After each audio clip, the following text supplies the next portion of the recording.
Welcome to the Hero Nation Show, ladies and gentlemen. Today, we're going to be talking about whether you should just quit your current job, sell it off, get rid of it, and move to something else. More right after this.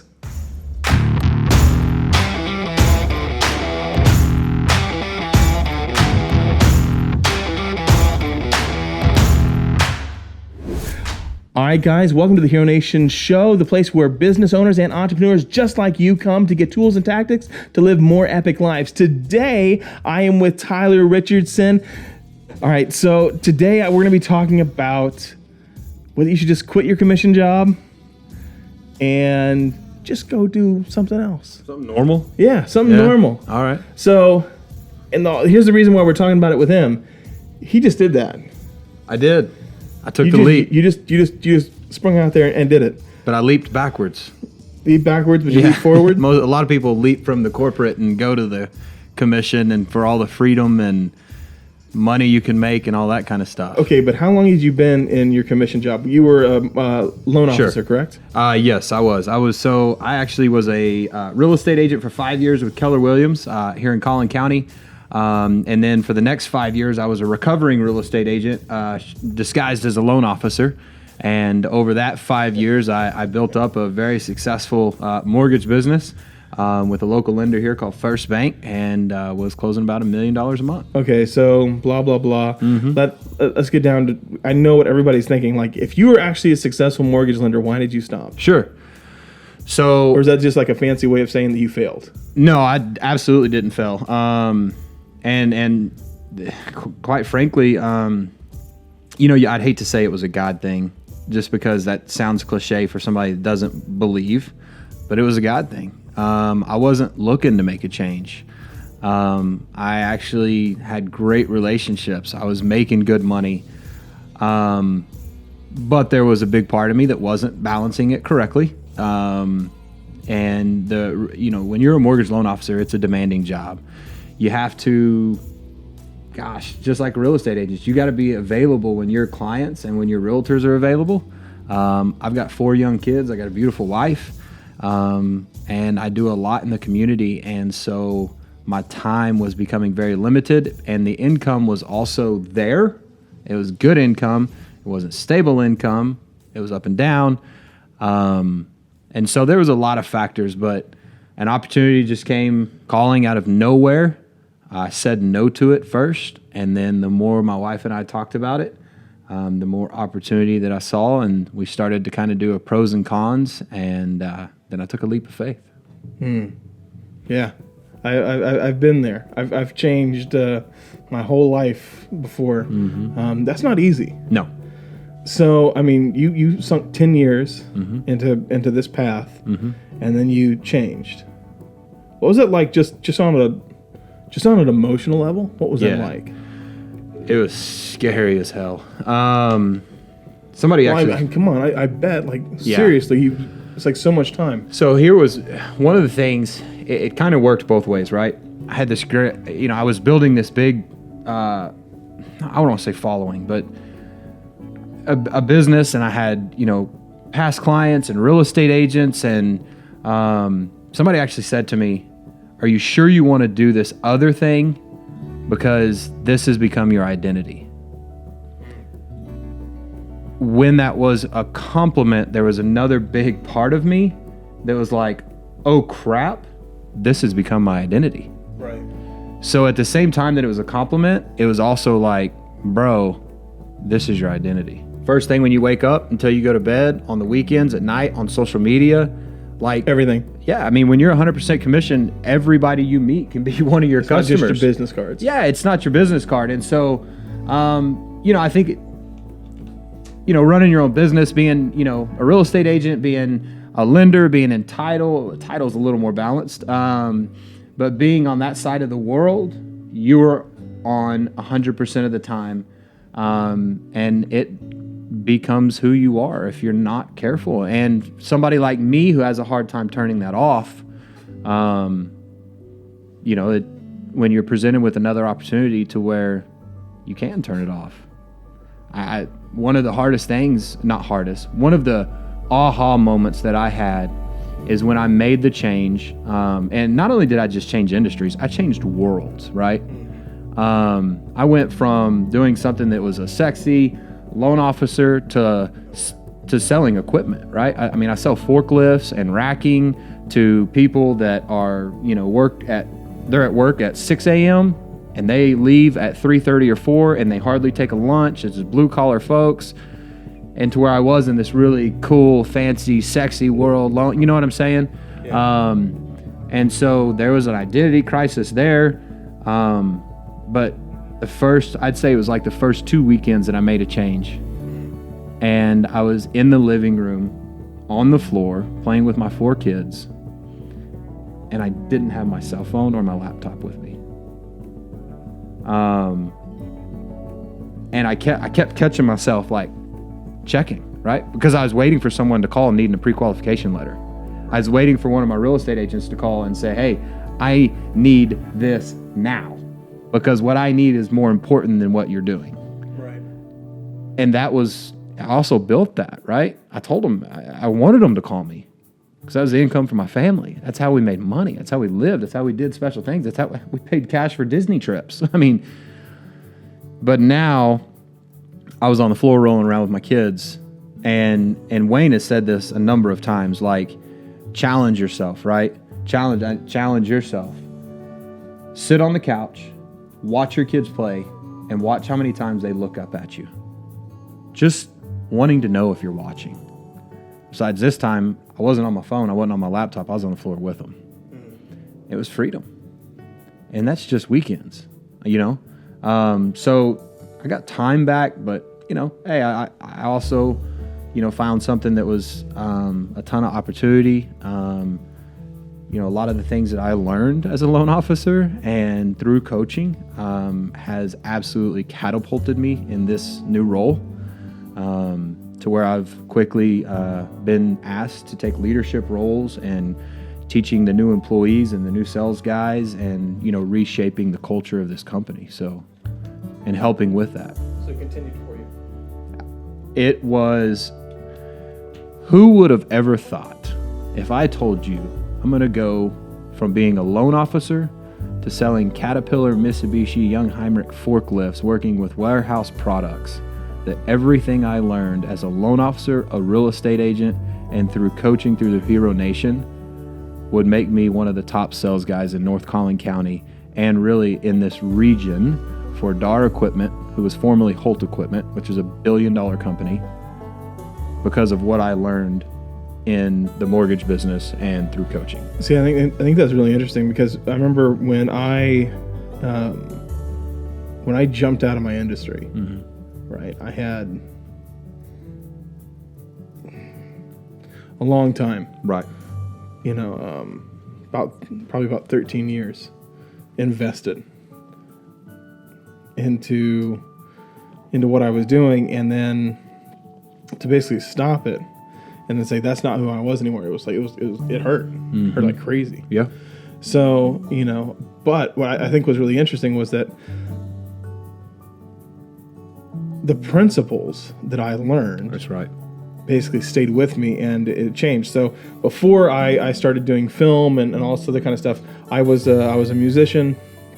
I was a trumpet player, traveled, played overseas, did all kinds of awesome stuff like that, and was really good at it. And then realized one day, like, I was completely, utterly, savagely burnt out, and didn't have things in balance in that world. It's very hard to have balance in a musician right. world. It's a rarity, mm-hmm. And basically completely stepped back out of it. Sure. It was like my face was getting ripped off. Mm-hmm. It was like my heart was getting torn out. It's scary. Yeah, it was like so scary. Someone's like, you're used to being introduced as John Rinehart, that's right, the classical trumpet player, or John Rinehart, he plays with this group. Mm-hmm. It's not John Rinehart. It's almost like now you're just John. Yeah, like, well, who the heck is John? Right. So do you think that you actually got out of your identity and figured it out, or do you think that you just kind of replaced it with something else? It's a tough question. I would say that. So were you ever just Tyler? Did you ever figure out like who just Tyler was? Or did you just become, Tyler the DAR guy? Right. No, I became Tyler, right? And stuck with Tyler. And here's what's cool is the things that I thought would be missing from changing industries, right, that I would miss the most have actually become bigger in my life now. Nice. Which are the people. One example is Wayne, right? Wayne and I had a good relationship, borderline great, just depends on if I was around or not. But now Wayne and I, we're just friends. You know what I'm saying? Yeah.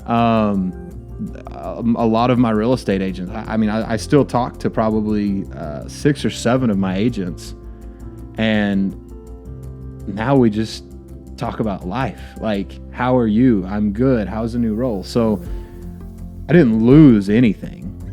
I gained everything because it stopped being about money and business and transactions and started to be about, like, why did we actually connect in the first place? Why did we decide to work together? It's because we actually really liked each other, right?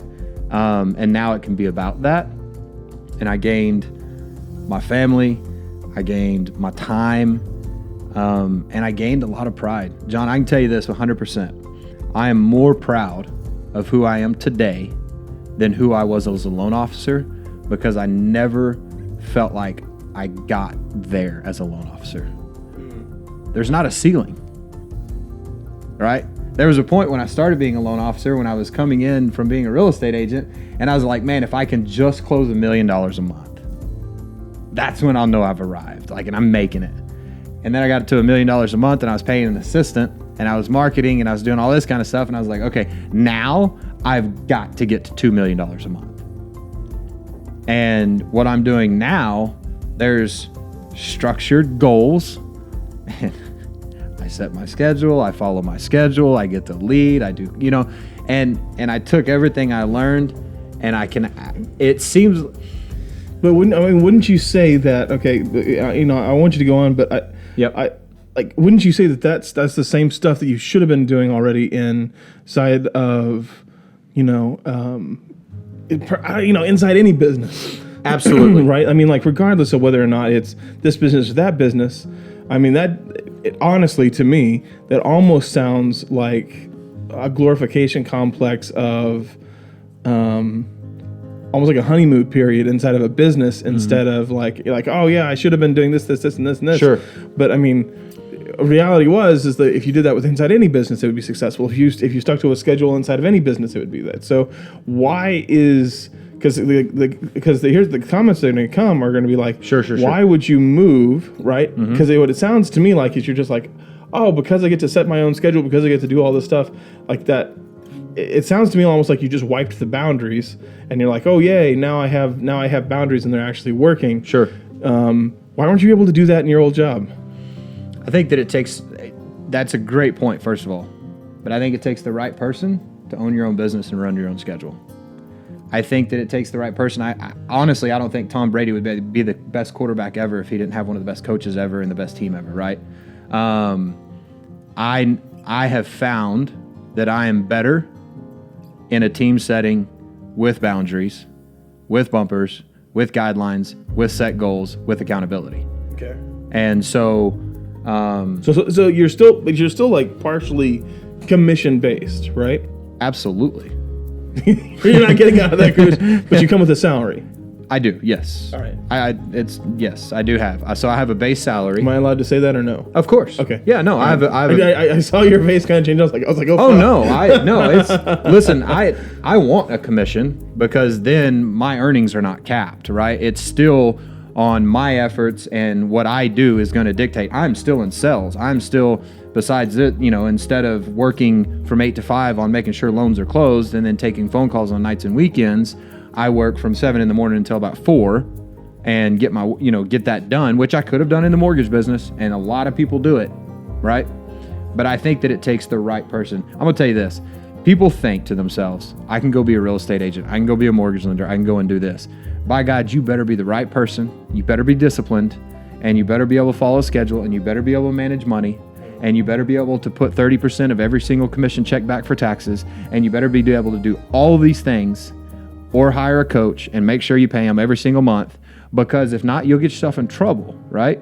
And if you don't have that self-discipline, that is, the same self-discipline that's going to make sure you get out of bed at 5 o'clock every single morning, no matter excuse, right? If you don't have that, for me, I found it to where I could be more successful, hit my goals, and be more of who I wanted to be when I looked in the mirror that I never saw as a loan officer. I saw it at times. Don't get me wrong. There was many times where I felt I did it, right? I hit my goals. But I feel it honestly, in true honesty, I feel it daily, what I'm doing now. And maybe that's because the job that I have is more obtainable. I don't know. But it sells. It's having, how many quality conversations can you have a day?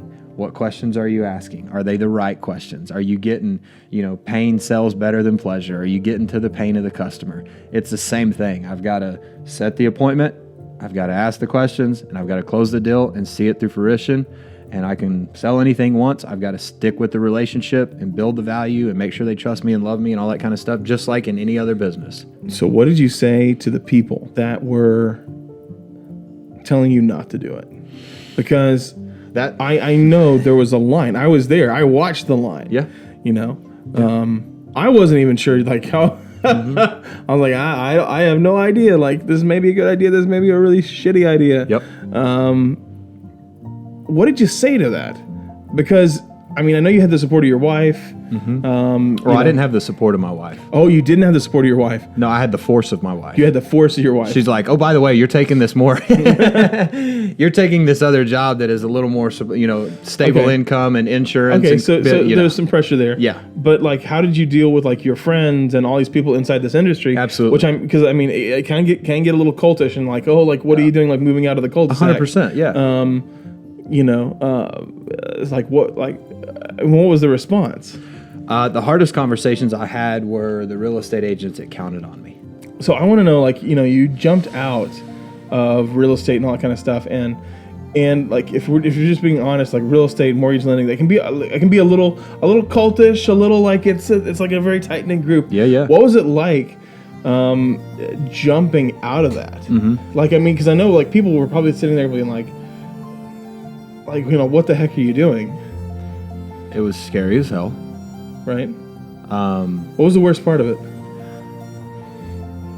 So the worst part was two parts.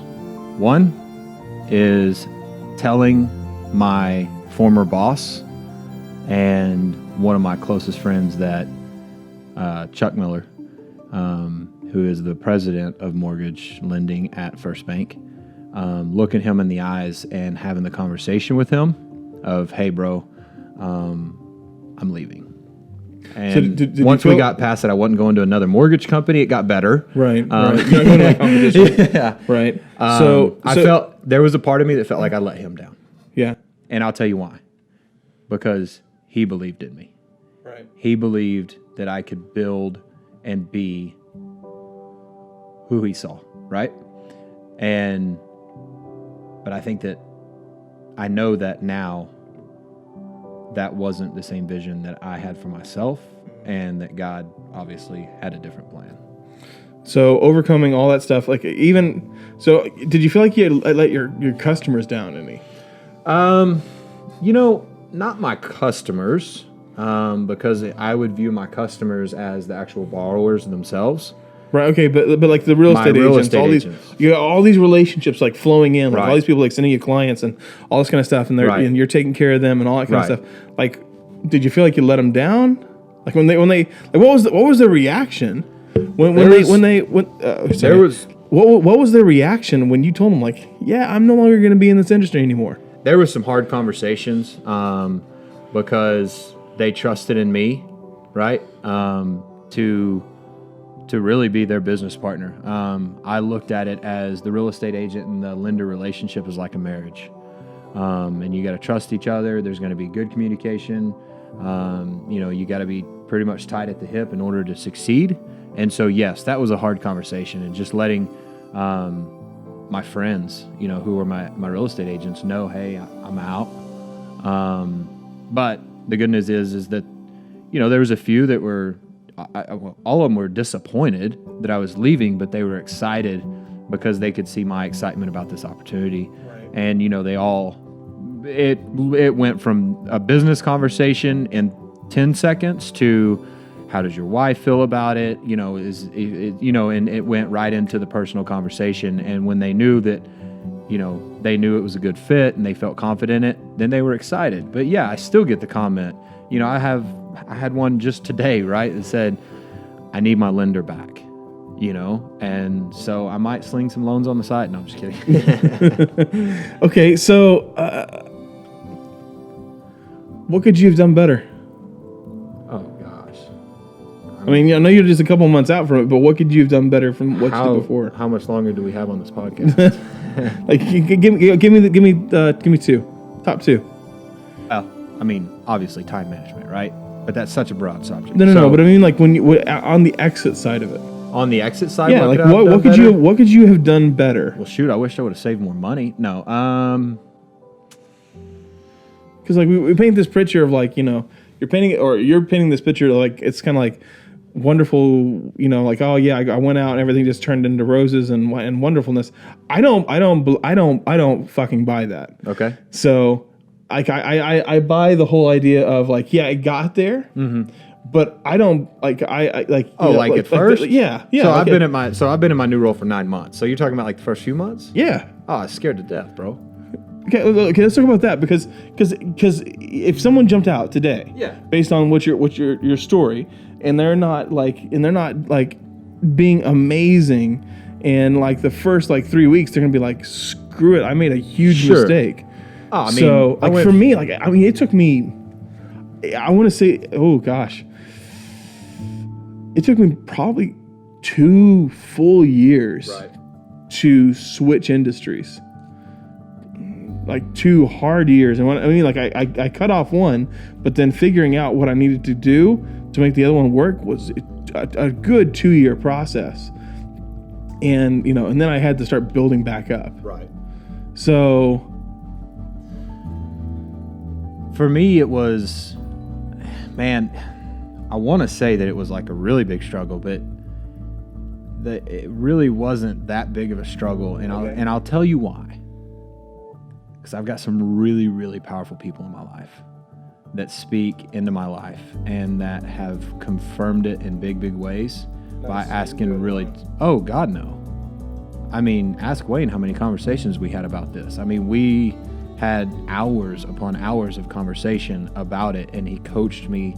I mean, he asked me some really hard questions that I had to answer to whether this was the right decision to make a move. And to get out of a lifestyle and to go into this. And I mean, there was a lot of soul searching. There was a lot of really tough questions. Obviously some long conversations with my wife. My wife was ready for me to jump out just simply because I know for a fact she likes more stability and she wants to be able to plan 6 months ahead of time, right? It's not as easy to do when you're 100% commissioned for 10 years. As well as I failed miserably a number of times, right? When I got into real estate, my first year, I think I made like 20 grand. Yeah. Now, I can tell you all the things I did to earn that 20 grand and all the things I didn't do to earn that 120 grand that I could have made, right? So I evolved from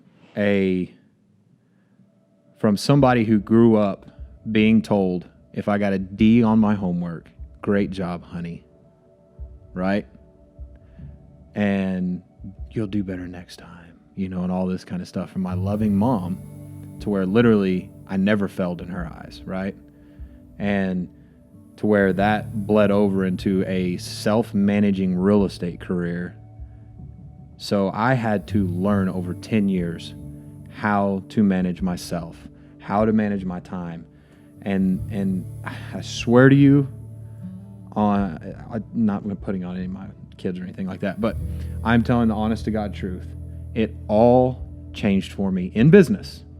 It changed for me when I hired a coach. And I hate to say that on a podcast where it's a coaching program, Right. but I'm telling you, hiring a coach and being around like-minded individuals in Hero Nation is the first time that I actually looked around and went, holy crap, I belong here. Nice. Right?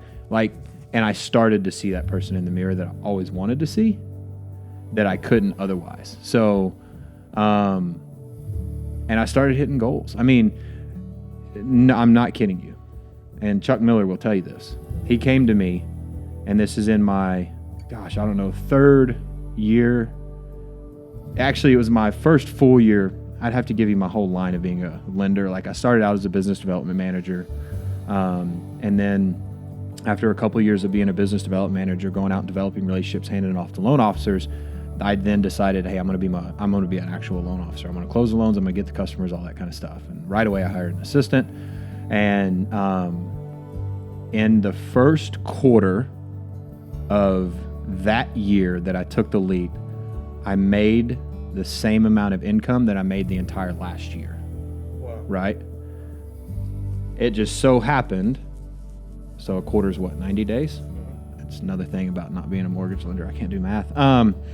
But about 180 days to 6 months before that, I hired a coach. That's when I got involved in Hero Nation. And things just started to click.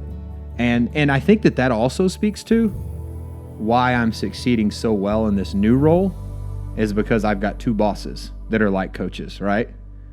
And so I operate better in a team setting, not being told what to do, but giving, hey, T. Rich, here's your goals, here's your customers, now go get them. I get to create what my day looks like, and I will be 100% honest. A perfect mortgage day would look like my day now. I'm not in the office. I'm not shipping equipment and doing quotes. I have a sales coordinator that does quotes. I have a shipping coordinator that does shipping. I am out talking to customers first thing in the morning until the end of the day, and it's belly to belly. That's what a perfect mortgage career would look like. Not sitting there working on the loan. You've got people in your office that will close those loans. But mortgage loan officers get really, really comfortable sitting at the desk, closing the loan, because what am I? A loan officer. No, you're a lead generator. Right. So nice.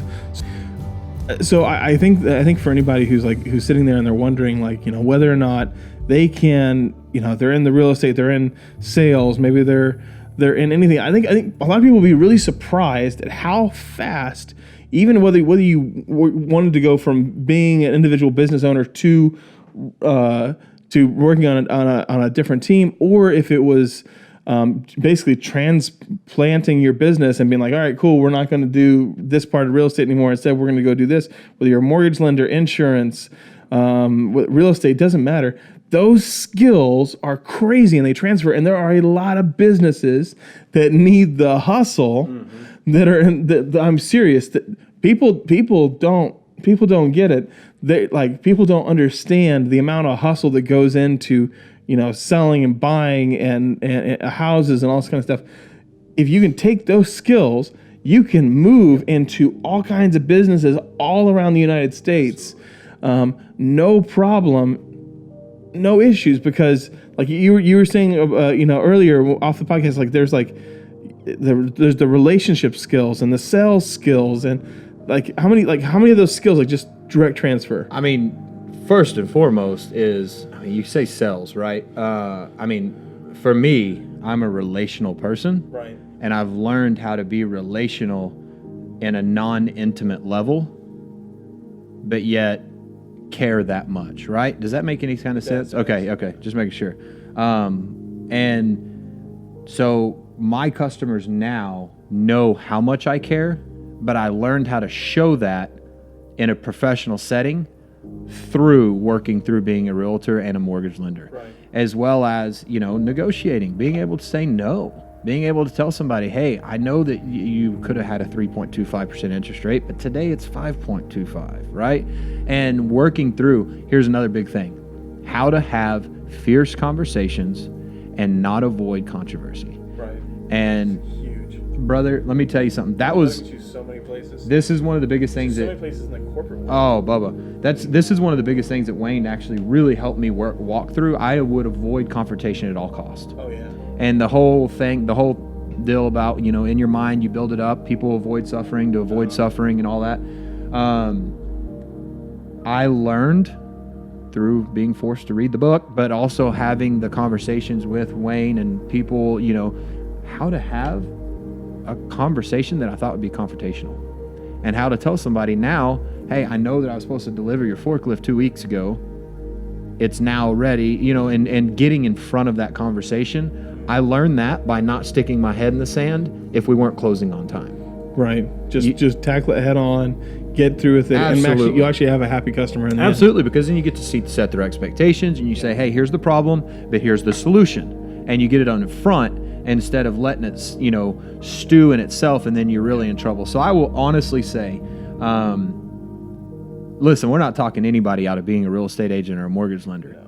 In the event of, be confident that the skills that you've learned in this industry will absolutely translate into anything else you want to do. Yeah. I'm not trying to, I like that you brought that up, because I want to be clear. I'm not trying to tell you, don't go be a real estate agent or mortgage lender. Or It's just what you're learning and doing is legit. If you're feeling trapped, Yeah. there is space for you. There's ways that you can get out there and do stuff. Don't live your life feeling trapped or feeling like you can't make it out. There's a world out there. There's a place for you, and the skills that you learn transfer. Something that I learned a long time ago, when I was looking at some of my businesses and whether they would fail or not, it really didn't matter, because if they failed, I could literally pick up right where I left off. The knowledge was here. The skills were here. Everything that I learned was here, and I could literally jump a business that I started, from ground level. I could jump it 5 years ahead of time because of what I knew. Yep. Versus when I first started a business and feel like super bad about oh God, I started a business and then it failed, or I started a business and I didn't like it. No, those skills So let me transfer. ask you this, because Go for it. I know the answer for me, right? Have you ever made a big change like that off of emotion, and then made the same type of decision off of facts and real circumstances and evaluated it, right?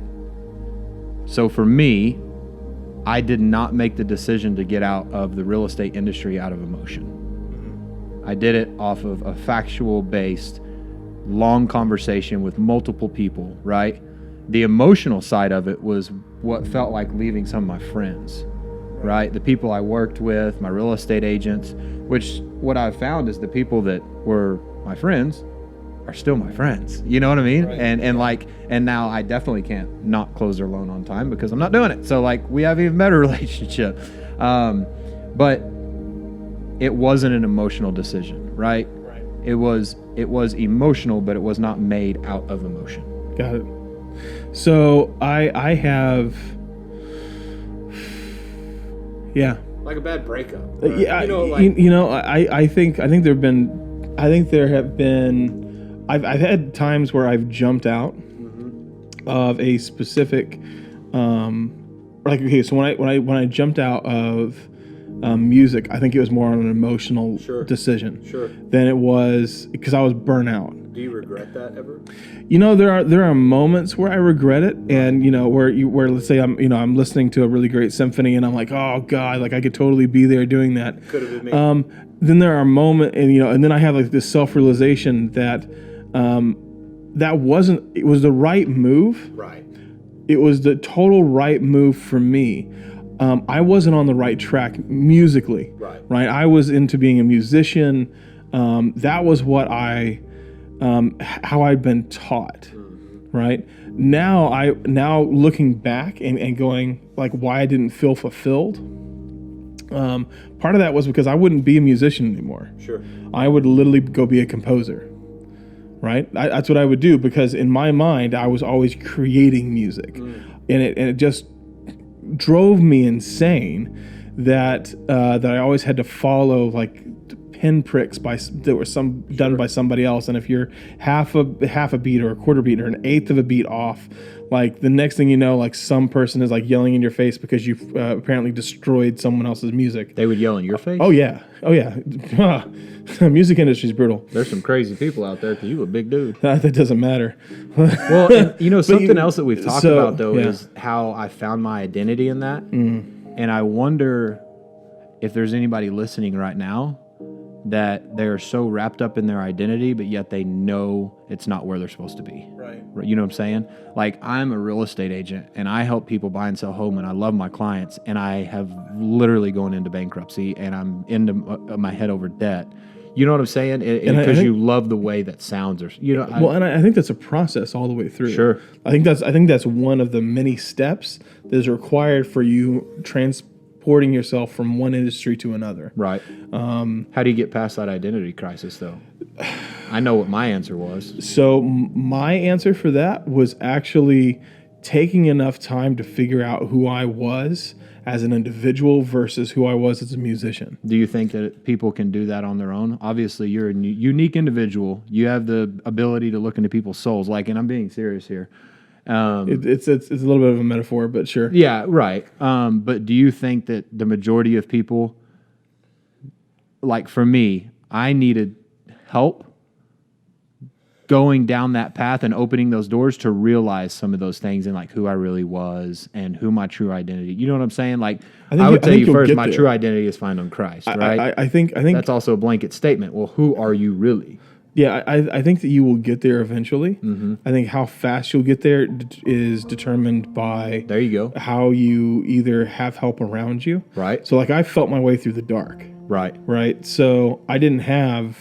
I mean, when my identity got hit, all my friends left. Everything left. Like I went back down to having my family, my fame, everything else went goodbye. Wow. So immediately.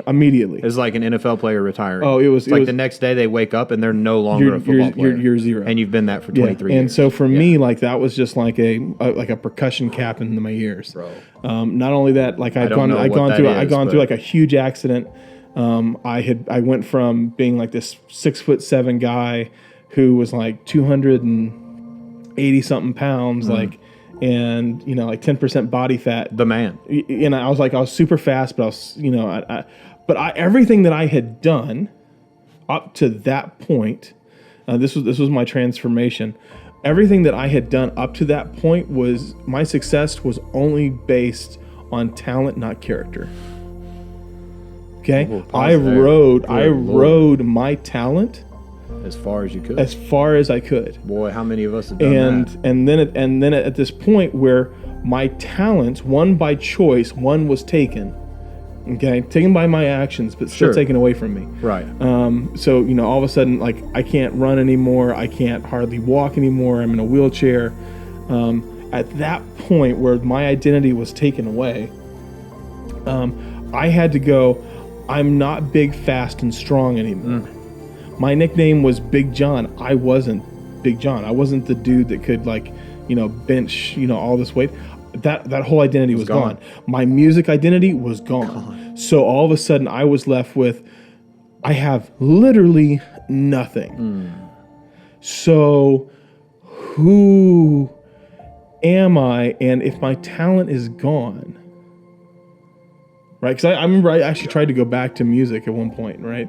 And I was still burnt out. My heart was just tore to pieces.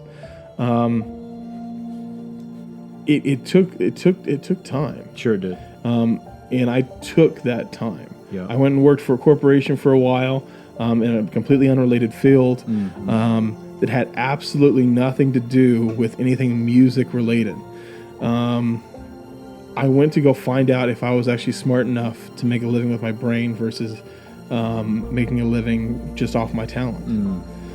Could I actually develop the character that it took to actually make something? Right. And then got myself into trouble immorally and where my values, I was really just fucking with my values.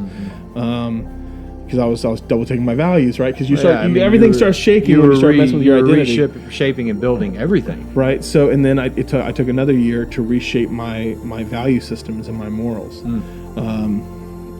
And when I reshaped my value system, it allowed me to then actually dream again. And when I could dream again based off of the knowledge that, first of all, that I love myself, regardless of who I changed to be, that I knew the people that actually loved me and knew enough to actually accept that love, then I could actually make a move into a different industry where I actually saw a need and I could actually fill that need. That's right.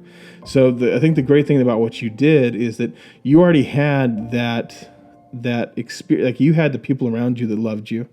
You made that decision not out of, like, even if it was like an identity crisis moment, like that whole thing came about to, you had that support behind you. And if you don't have that support behind you, I'm not saying that you shouldn't jump out of whatever industry that you're in, but I'm going to tell you that you need to find the support. That's right. Like, and no matter what you're doing, like, I don't care whether it's from church or from a group of friends. And you might have to fire some of the people that you think are your support. Or get rid of some of the friends that are holding you back. Right. My favorite statement through my toughest time was that my real friends walked in when my rest of my friends walked out. Yep. And I was always like, I will be that. From then on, I changed the way that I was going to be friends, because I was like, I will walk in. I'll walk in through the fire when everybody else is running out of the building. As you were sharing your story, two things jumped out at me. One is you asked me what could I have done differently, and something you said is that your talents only got you so far, right? And you leaned on it. So that was something that I could have done differently. I relied on my talents of being this outgoing, fun, energy relationship guy, and that only got me so far. I wish I would have implemented systems and processes and strategies sooner in my business and ran it like a real business. You know what I'm saying? Yeah. Sometimes that takes time. Sure it does. Like, right? If I would have done it sooner, sometimes though, like the connection point from like absolutely what this business was to, I can relate this to over here. Sometimes takes an outside perspective. Well, at those, taking the calls on the weekends and nights, the negative parts that stand out, those could have been alleviated. Thank you, sir. With processes and systems earlier.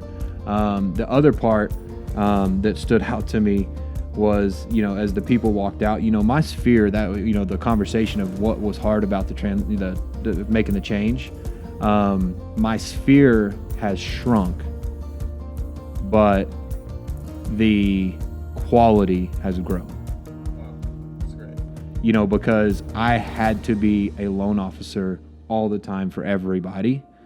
And now, I get to be Tyler. So being a real estate agent or a loan officer, what I would tell you is to balance who you are, and make sure that when you're with your kids, you're a father or a mother, and that you're with your friends, you're a friend. When you're with your wife, be her freaking husband. Nice. You know what I'm saying? Don't be. I can promise you that there was times my wife was like, "Don't try to create a relationship with the waiter right now." And see if they needed to buy a house at some point, just be here with me. But I was scared to turn it off because the next person could be a pretty good chunk of change. Right. So those are just two things that jumped out at me while you were telling your story. Those are fantastic. Dude, thank you so much for coming on here today. Thank you, brother. This has been really fun. I love being at the Hero Nation headquarters, man. It gets me fired up. That's another thing, is once you're in the Hero Nation, you can always come home. Which leads me into this, guys. Today has been brought to you by, as always, Hero Nation Fuel. Guys, if you are not in Hero Nation Fuel, you need to join the community. Get into the place, go to theheronation.com. Go have conversations with a whole group of people that are just like us that can help you move, whether you're moving into like an industry or whether you just want to be leapfrogged ahead and you want to actually be able to have fantastic conversations, be in a pod. Yep. You have a small group of people that are really there to help develop you into the leader and the business owner that you are meant to be. Guys, thank you so much for joining us. Remember to go to theheronation.com, sign up for Fuel. Guys, we will see you again next time. Until then, be your own hero.